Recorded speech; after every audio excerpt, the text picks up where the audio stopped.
bientôt trouver des éléments faiblement radioactifs dans des pneus, des matériaux de construction ou encore des vêtements. C'est en tout cas la crainte de la CRIRAD, une association respectée dans le domaine du nucléaire. Elle a mis le doigt sur un arrêté ministériel qui rend possible des dérogations pour les industriels. Un recours a été déposé devant le Conseil d'État. Agnès Monteux, Benoît Gadret et Diane Richard.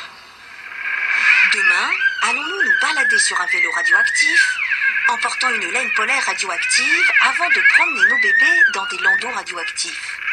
C'est ce qui alarme cette association de spécialistes du nucléaire qui croyaient que les objets radioactifs comme ceux-ci, c'était du passé.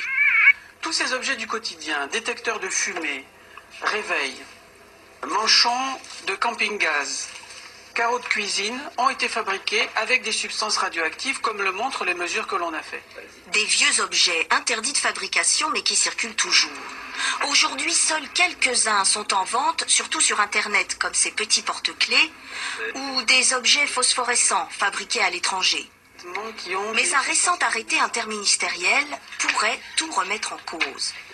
Il autorise des dérogations pour incorporer des radioéléments dans les biens de construction, comme le béton, ou les biens de consommation, plastique ou ferraille. Si on est concerné par un objet radioactif, évidemment, le risque, il est a priori assez faible. Si tout notre environnement est contaminé, le risque, là, il ne devient plus du tout négligeable. Il peut devenir intolérable. Et on ne pourra pas revenir en arrière. C'est irréversible. Alors pourquoi cette décision ?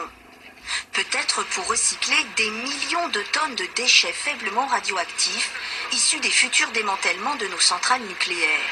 Un véritable bric-à-brac. Ou pour améliorer la fabrication, la qualité de certains matériaux comme le ciment. Le gendarme du nucléaire, l'ASN, était contre cet arrêté. Le gouvernement ne l'a pas écouté.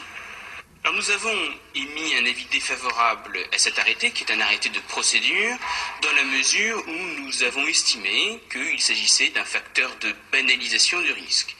Seuls les bijoux, les aliments, les cosmétiques et les jouets sont interdits de dérogation. Pas de quoi rassurer complètement. Un recours devant le Conseil d'État a été déposé.